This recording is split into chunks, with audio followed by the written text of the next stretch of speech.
Hello students. In last video we have discussed about the Boyle's law, Charles' law as well as the Dalton's law of partial pressure, ideal gas equation. Today we will be discussing here the kinetic molecular theory of gases. You know that that earlier law whatever we have discussed, that is also established on the basis of the experimental result. Now here regarding this behavior of the gases by considering these things, a theory which is known as the kinetic molecular theory of the gases was proposed. The first postulate means if we consider the kinetic molecular theory of gases, first postulate said that all gases are made up of tiny discrete particles which are known as the gas molecules. And second postulate said that all the gas molecules undergo a random movement, and also another postulate said that between the two gas molecules there is no attraction force and no repulsion force. Once again I repeat this is very important postulates of kinetic molecular theory of the gases. All the gas molecules do not have, between two gas molecules there is no attraction as well as no repulsion forces. And next postulate said that the gas molecules are considered as the point mass. That means the volume of individual gas molecule is negligible with respect to the total volume occupied by the gases. And as there is no attraction and repulsion forces, so gas molecules move randomly in any direction, and as a result they undergo a collision. And due to the collision, means they can undergo collision by themselves as well as due to random movement or due to high speed movement, they strikes on the wall of the container. And as they strikes on the wall of the container, so what happens there? That means they are actually applying force on a area of the they are applying force on this surface, and force acting per unit area of the surface is known as the pressure, and as a result the gas pressure arises. Now next postulate said that kinetic means the kinetic energy of the gas molecule or the average kinetic energy of the gas molecule is directly proportional to the absolute temperature of the gases. That means if we consider that the mass of the gas is the m and the velocity of the gas is the c, then half mc square will be the kinetic energy that would be directly proportional to the absolute temperature of the gases. That means what? See, physically we can say that as the temperature increases, the movement of the molecule will increase. As a result, the kinetic energy of the molecule also will increase. Now, see, these are the postulates of the kinetic molecular theory of the gases. So, from the postulates of the kinetic molecular theory of the gases, we can derive the formula for average transitional kinetic energy of the gases. See, depending on the postulates of the kinetic molecular theory of the gases, a kinetic gas equation was derived, that is Pv equal to 1/3 mnu square. Here P is the pressure of the gases and V is the volume occupied by the gas. Volume of gases or volume occupied by the gas. Now m is the mass of individual gas molecule and n is the number of gas molecules. N is the number of gas molecule, and what is this u? U is the velocity of the gas molecule, which is known as also the root mean square velocity. That is also known as the RMS velocity or the root mean square velocity. Now, see, from this kinetic gas equation, we can derive the formula for calculating average transitional kinetic energy of the gas molecules. How we can do it? 2/3. We can change this equation like this. See, 2/3 into 1/2 mnu square. Let us consider that a gas molecule is having mass m and the velocity is the u. Then what would be its kinetic energy formula? Kinetic energy will be half mu square. That is for individual molecule. Now, if we consider here, there is a n number of molecule. Then what it will be its kinetic energy? Total kinetic energy half NMU square. So that means this term we can write as a average translational kinetic energy of the molecule, or the EK, 2/3 into EK. Now that means the kinetic energy of the gas molecule we are getting here, EK equal to 3/2 PV, and if we consider here that the PV is equal to RT for 1 mole ideal gas, then what will be the formula? Then it's coming here, the EK equal to 3/2 RT. EK equal to 3/2 RT. Now you know that for n mole of the gases, then what will be the formula here? PV equal to nRT. nRT. Now that is for 1 mole gas.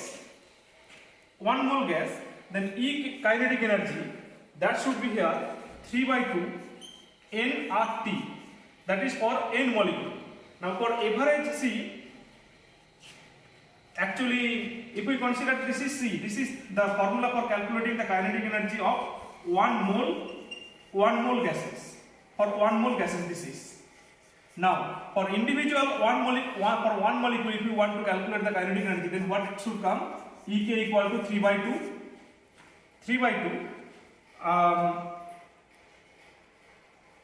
RT. That is for this is the formula for n mole gases. N mole gases this is, and for 1 mole, obviously this is the EK equal to 3/2 RT.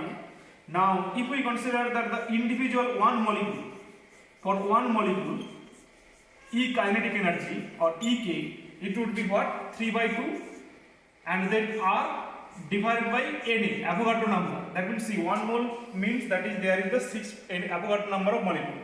3/2 R Na into T, and this R by Na, that is also known as the constant, that is known as the Boltzmann constant. So that can be represented as the 3/2 Kt. K is equal to what? This universal gas constant divided by Avogadro number, and this is known as the Boltzmann constant. Boltzmann constant. So once again see, this is the formula EK equal to 3/2 RT, that is the average energy of the 1 mole of the gases.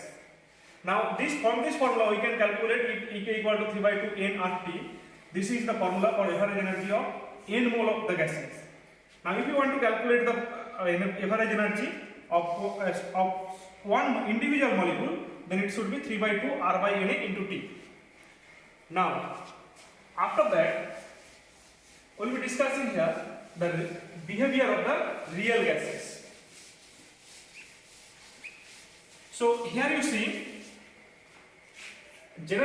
I have said that ideal gases are those gases which obey PV equal to nRT equation, but in reality there is no such gases which obey this equation under all circumstances. So how they deviate from the ideal behavior, means the behavior of the real gases we will be discussing. First of all, you know, if we plot PV versus P graph for ideal gases, this should be the graph. This is for ideal gas. Now majority of the gases like the carbon dioxide and methane, they show PV versus P graph like this. That means first the PV value decreases, then again start to increase. And for hydrogen and helium, suppose this is the CO2, then N2, like that, this is the gases will show this type of deviation. And for the hydrogen and helium, the graphs are like this. PV versus P graphs are like this. So here what happened, you see that means we can conclude here that the ideal gases deviate from the the gases are deviating from the ideal behavior. How much they deviate, that can be actually calculated from this formula, PV divided by nRT, which is known as the measurement of the deviation of the ideal behavior by the real gases. And this PV by nRT is termed as a compressibility factor, which is denoted by the PV divided by nRT. Okay, now see, for ideal gases, what should be the Z value? For ideal gases PV equal to nRT, you know, and nRT divided by nRT, that should be equal to 1. So if the Z equal to 1, so that means that is the gas will be considered the ideal. But in certain cases we have seen that Z value or the compressibility factor of the gases is less than 1, and for that it is considered that gas is less compressible. This is known as the negative deviation, and that is also considered as the gas is less compressible. Sorry, gas will be more compressible, and also see Z may be greater than 1. That will be considered as the positive deviation, and that is gas is less compressible there. Now, also see if we plot Z versus P graph for ideal gases. Z versus P graph for ideal gases should be like this, straight line. But if we consider actually, then the graph will be like this. For hydrogen and helium, always Z will be greater than 1, and also this one is the for carbon dioxide, nitrogen, etc. These are the gases. The graph should be like this. But what happened here, you see, why these actually gases deviate from their ideal behavior. The responsible, actually two faulty assumptions of kinetic theory of gases is responsible. One is that it said that there is no attraction and no repulsion forces between two molecules of the gases. Okay, so if there is no attraction and no repulsion forces, then how a gas can be liquefied? But we know that the gases can be liquefied under high pressure. That is the faulty assumption. And another faulty assumption is responsible for actually deviating the ideal behavior is that these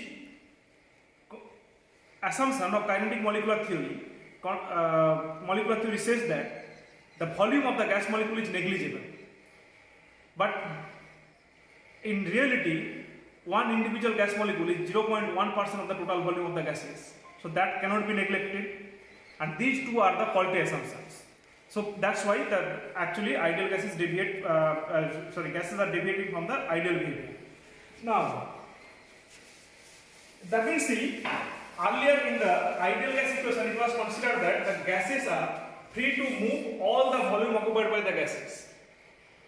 Now, in reality, what is happening? That means all the volumes of the gases are not available for free movement.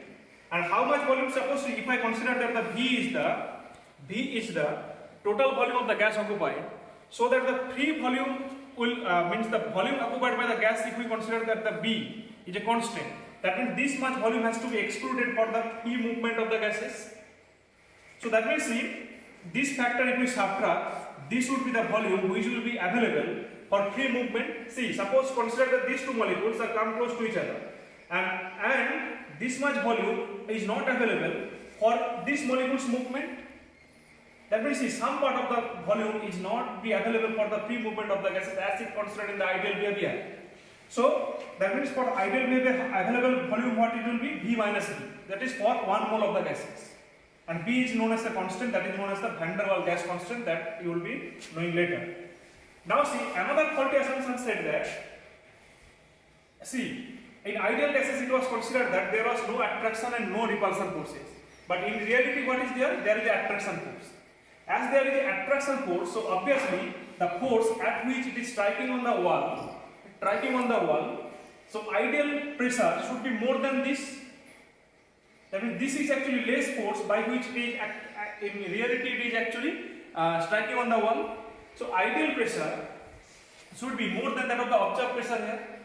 So if we consider that the ideal pressure for 1 mole of the gases is small p, so P plus small p should be the actual ideal pressure here, and that P can be calculated by this formula.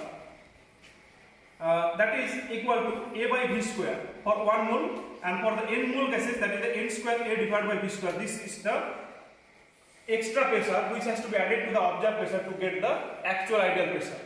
So that means the ideal pressure will be equal to actually for n mole gases P plus n square A divided by V square, and ideal volume for the gases should be n mole gases should be V minus Nv. Now by that means see, the ideal gas equation Pv equal to nRT, it will take the form now P plus n square A divided by V square, and V minus NB equal to nRT, that is known as the Van der Waal equation, because Van der Waal corrected this one. Now, this is the real gas equation, or also known as the Van der Waal equation for the n mole of the gases. Then this A and B, which is known as the constant, known as the Van der Waal gas constant, and A measures the value of magnitude of the attraction forces present between the two particles, and B measures the effective volume or the co-volume which is occupied by the gas molecules, and which are not available for the free movement of the gas molecule as like in the ideal behavior. So this is the derivation of the Van der Waal equation, or the real gas equation, P plus n square A by B square into V minus NB equal to nRT. Now, see, in the next video we will be describing or explaining the real behavior of the gases. That's all. Thank you.